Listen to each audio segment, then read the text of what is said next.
So hello everyone, in this video we are going to do class 9 chapter number 1 matter in our surrounding, most important questions. So let's come to the first question.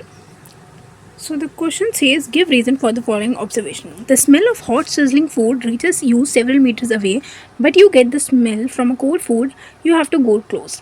तो question क्या कह रहा है कि भाई hot sizzling food जो गरम गरम खाना होता है उसकी जो आपको स्मेल होती है, खुशबू होती है, वो आपको दूर तक पहुंच जाती है, मगर जो ठंडा फूड होता है उसके लिए आपको पास जाना पड़ता है. क्यों?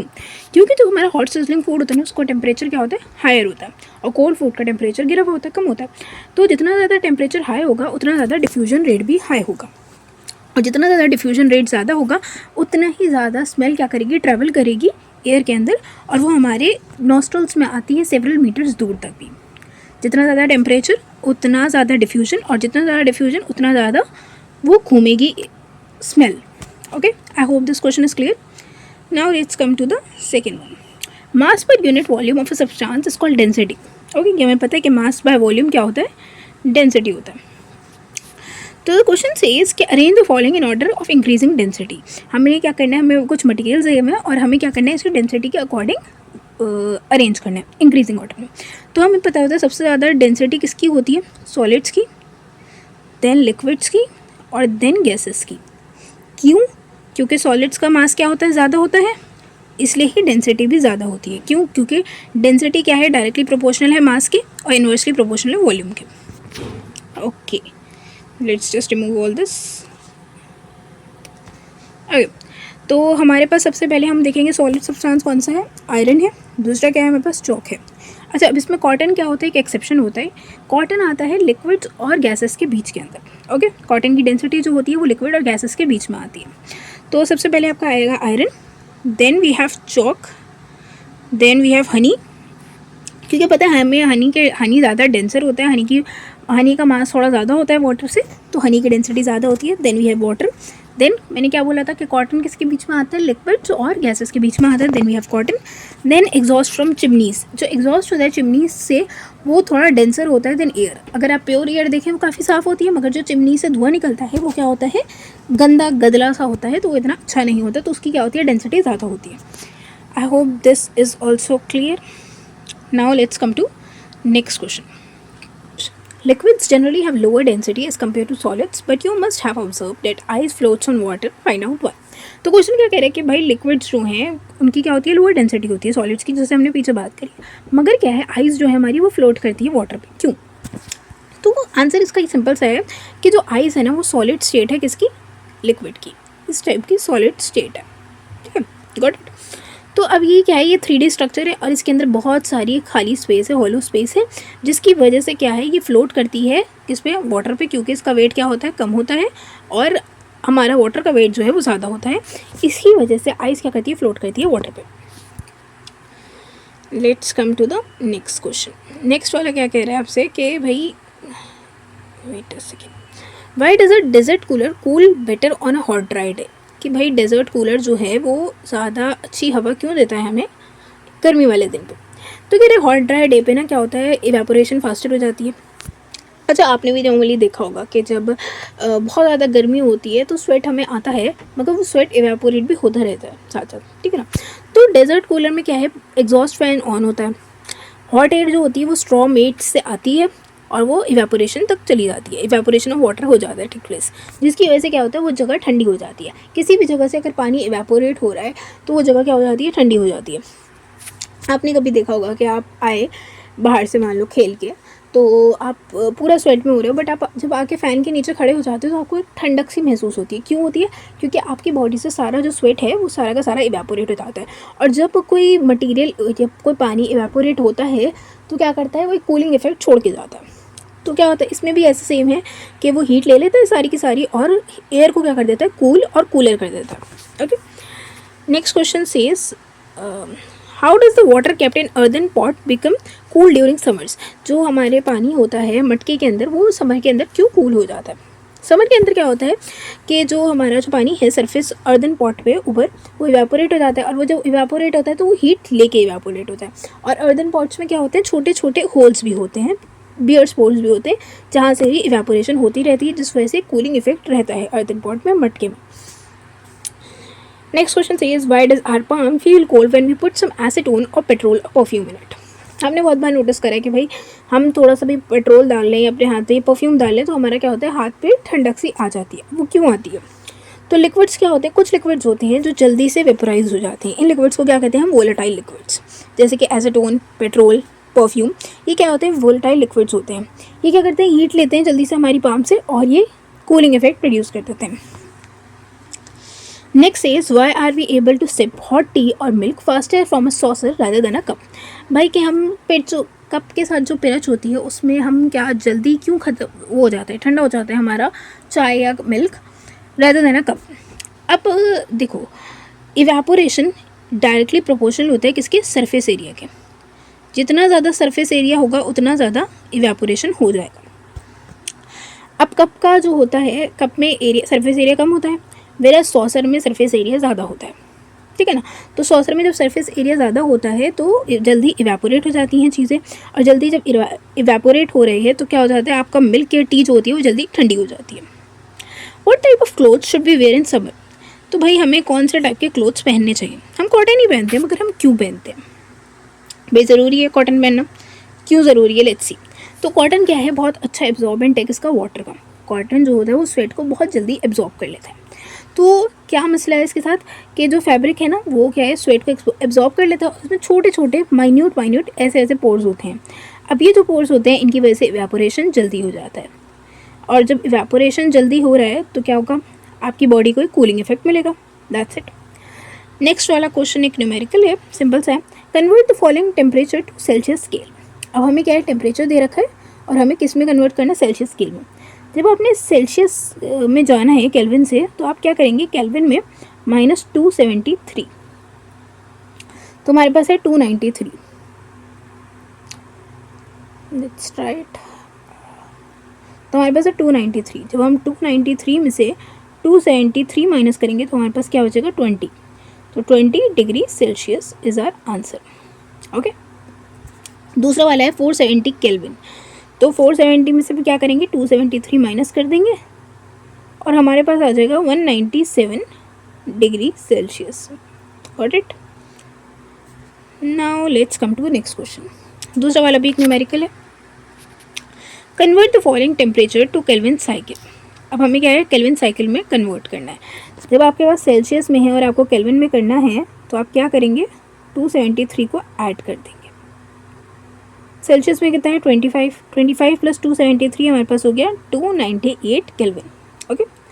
दूसरा वाला है 373 Celsius.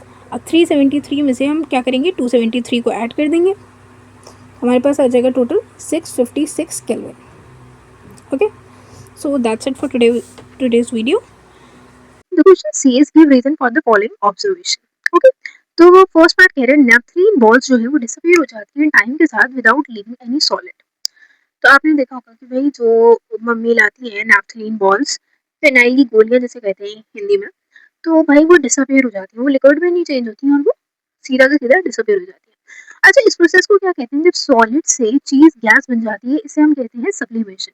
What do we call it? Sublimation. Okay.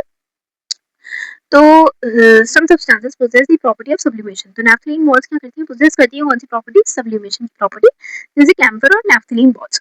अच्छा, ये सब्सटेंस क्या होता है? डायरेक्टली किस में चेंज हो जाती है? सॉलिड से गैसेस फॉर्म में। जैसे कि हमारा आइस है, आइस जो होती है पहले वाटर बनता है फिर वाटर वेपर बनता है। इस तरीके से नहीं चेंज होती है, क्या है? डायरेक्टली चेंज हो जाती है सॉलिड से गैसेस में। I hope it is clear. Okay, wait a second. Next is we can get the smell of perfume sitting several metres away. कि भाई आपको जो है परफ्यूम की स्मेल सेवरल मीटर अवे से ही क्यों आनी शुरू हो जाती है? आप लोगों ने देखा होगा कि जैसे किसी आप परफ्यूम की शॉप पे, किसी अतर की शॉप पे जब जाओ तो आपको बहुत दूर से ही परफ्यूम की फ्रेग्रेंस आनी शुरू हो जाती है। तो ऐसा क्यों होता है? तो क्या परफ्यूम क्या है? एक वोलेटाइल सब्सटेंस है। वोलेटाइल सब्सटेंस मतलब कि बहुत जल्दी से इवेपोरेट हो जाता है, तो लिक्विड से गैसेस स्टेट में बहुत जल्दी आ जाता है। तो ये पार्टिकल्स जो होते हैं इसके परफ्यूम के, वो एयर पार्टिकल्स के साथ बहुत जल्दी मिक्सअप हो जाते हैं और हमारे नॉस्ट्रिल्स तक पहुंच जाते हैं। इस वजह से हमें क्या है? स्मेल परफ्यूम की बहुत जल्दी आ जाती है और सेवरल मीटर्स दूर भी आ जाती है। Okay, next question says give two reasons to justify water at room temperature is liquid. कि भाई वाटर जो है ना रूम टेम्परेचर पे लिक्विड होता है। क्यों होता है? कि भाई वाटर का जो टेम्परेचर होता है वो 0 डिग्री सेल्सियस और 100 डिग्री सेल्सियस के बीच में है। कौन सा आपका? Room temperature. और इस रेंज के अंदर क्या रहता है? वाटर क्या रहता है? लिक्विड रहता है। तो इस वजह से हमारा वाटर क्या है? रूम टेम्परेचर में लिक्विड है। एंड आयरन अलमीरा is solid at room temperature. Iron अलमीरा जो है, अलमीरा है हमारे घर में, मान लो सबके घरों में अलमीरा होती है, तो वो रूम टेम्परेचर में वो सॉलिड क्यों रहती है? बेसिकली इसका सिंपल सा आंसर है, जो मेल्टिंग पॉइंट होता है आयरन का वो बहुत ज्यादा हाई होता है देन रूम टेम्परेचर। इस वजह से क्या होता है, जो आपकी आयरन अलमीरा है वो सॉलिड रहती है रूम टेम्परेचर में। वरना क्या हो, जरा सी गर्मी पड़े और आपकी अलमीरा पिघल जाए। Okay, wait a second, let me clean this all. Now let's come to next question. It says why is ice at 273 Kelvin more effective in cooling than water at same temperature? कि भाई अगर हम मान लो कि आपको बहुत ज्यादा गर्मी लग रही है और आपने क्या करा, 273 केल्विन मतलब कि आपके रूम टेम्परेचर पे आपने वाटर लिया और आइस लिया, मगर आइस जो है आपकी बहुत ज्यादा ठंडक प्रोवाइड कर रही है, मगर आपका वाटर इतना ज्यादा नहीं कर रहा। तो क्यों नहीं कर रहा? तो मेल्टिंग जो है ना, जब आइस की मेल्टिंग होती है तो एब्जॉर्ब कर लेती है लेटेंट हीट। मान लो आपने अपने हाथ पे रखी आइस क्यूब, तो आपकी जो हाथ में से जो लेटेंट हीट होती है ना उसे एब्जॉर्ब कर लेती है, ठीक है ना, और वो वाटर में चेंज हो जाती है, जिसकी वजह से जो आपके पाम पे या हाथ पे एक कूलिंग इफेक्ट आ जाता है as compare to water at same temperature. Okay, what produces more severe burns, boiling water और स्टीम? कह रहे अगर आप मान लो कि बॉइलिंग वाटर और स्टीम है आपके पास, तो कौन ज्यादा सेवियर बर्न कर सकती है आपको? तो लेट्स सी, बॉइलिंग वाटर जो होता है ना वो स्टीम प्रोड्यूस करता है और वो ज्यादा सिवियर बर्न्स कर देता है स्टीम से। क्यों? क्योंकि स्टीम क्या है, चेंज कर देती है बॉइलिंग वाटर में, और वो क्या करती है, रिलीज करती है हीट ऑफ कंडेंसेशन, जो कि किसकी इक्विवेलेंट होती है? लेटेंट हीट ऑफ वाटर में, जिससे ज्यादा सिवियर बर्निंग आती है। Okay, now let's come to next question. कह रहे what is evaporation, what are the factors affecting it? तो इवेपोरेशन तो बहुत सिंपल सा कांसेप्ट है, हमने पहले से पढ़ा है। इवेपोरेशन की कौन सी प्रोसेस होती है? यहाँ पर लिक्विड जो होता है वो गैस में चेंज होता है, इसे हम कहते हैं इवेपोरेशन। तो फैक्टर्स क्या है इवेपोरेशन के? Surface area, humidity, wind speed और टेम्परेचर। जितना ज्यादा टेम्परेचर उतनी ज्यादा इवेपोरेशन, जितनी ज्यादा विंड स्पीड उतनी ज्यादा इवेपोरेशन, जितनी ज्यादा ह्यूमिडिटी उतनी कम इवेपोरेशन, जितना ज्यादा सरफेस एरिया उतना ज्यादा evaporation. Okay, got it? Let me clear this all. What happen when we apply the pressure to the particles of matter? तो कह रहे भाई अगर मान लो एक पार्टिकल्स ऑफ मैटर पे हम प्रेशर लगाएं तो क्या होगा? तो देखो, आप पार्टिकल्स ऑफ मैटर पे प्रेशर लगा रहे हो तो पार्टिकल्स क्या होंगे? क्लोज हो जाएंगे। मान लो आपके पास था पानी, पानी को आपने क्या करा? कंडेंस कर दिया, बहुत ज्यादा उस पर प्रेशर लगाया तो क्या बन जाएगा? सॉलिड बन जाएगा बेटा। आप अगर उसको कूलिंग इफेक्ट दे दोगे तो क्या हो जाएगा? सॉलिड बन जाएगा। तो हम कह रहे हैं कि भाई हम जब बहुत ज्यादा प्रेशर लगा रहे हैं ना पार्टिकल ऑफ मैटर पे, तो पार्टिकल क्या हो रहा है? क्लोज आ रहे हैं एक दूसरे के, और प्रेशर जो है अप्लाई हो रहा है cross sectional area. So force applied bring the particle closer to each other, तो पार्टिकल्स को क्लोज ला रहा है, ठीक है ना। मान लो कि आपके पास कोई एक चीज है, मान लो कोई गैस है, तो गैस को आपने बहुत ज्यादा कंडेंस करा तो क्या बन जाती है? लिक्विड बन जाती है। Okay, define latent heat of vaporisation and latent heat of fusion. तो लेटेंट हीट ऑफ वेपोराइजेशन, नाम में पता चल रहा है वेपर्स बनेंगे। तो लेटेंट हीट ऑफ वेपोराइजेशन का मतलब क्या है? हीट एनर्जी जो आपको चाहिए, आपको 1 kg लिक्विड को गैस में बनाने, कन्वर्ट करने के लिए एटमॉस्फेरिक प्रेशर में विदाउट चेंजिंग इट्स स्टेट। तो लेटेंट हीट ऑफ वेपोराइजेशन क्या होगी? हीट एनर्जी जो कि रिक्वायर्ड होती है to change 1 kg of liquid to gas at atmospheric pressure without changing its state. Okay, और latent heat of fusion, fusion किसमें convert कर रही है? लिक्विड के अंदर। तो amount of heat energy required to change 1 kg of solid into liquid without changing its state. Okay, let's come to next question. If the melting point of an object A is high, then what state you expect it to be at room temperature? Melting point जो है एक object A का वो बहुत ज्यादा high है, ठीक है ना, बहुत ज्यादा हाई है रूम टेम्परेचर से। तो कह रहे आप कैसे एक्सपेक्ट कर रहे हो रूम टेम्परेचर में? तो भाई रूम टेम्परेचर में तो वो नॉर्मल रहेगा, लिक्विड में ही रहेगा। What it? तो आंसर क्या कह रहे हैं? मेल्टिंग पॉइंट टेम्परेचर का एक सॉलिड का मेल्ट होगी लिक्विड स्टेट में, अगर मेल्टिंग पॉइंट एक ऑब्जेक्ट का हायर है ग्रेड रूम टेम्परेचर से, तो वो liquid, wait a second,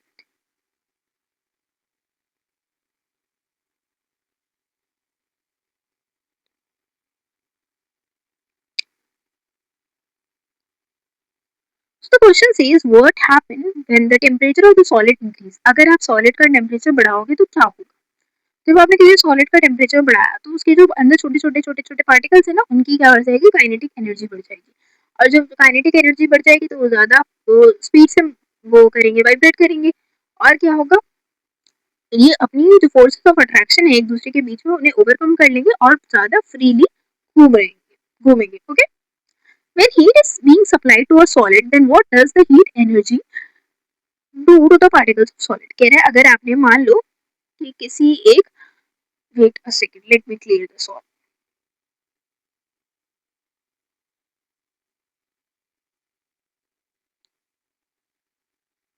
okay, कह रहा है कि अगर हमने सप्लाई करी हीट एक सॉलिड सब्सटेंस को, तो हीट एनर्जी क्या करेगी पार्टिकल्स ऑफ सॉलिड के लिए, तो जो हीट सप्लाई करी है ना आपने सॉलिड को, वो हेल्प करेगी पार्टिकल्स को to overcome the forces of attraction between them, और उनकी क्या कर देगी, काइनेटिक एनर्जी को बढ़ा देगी।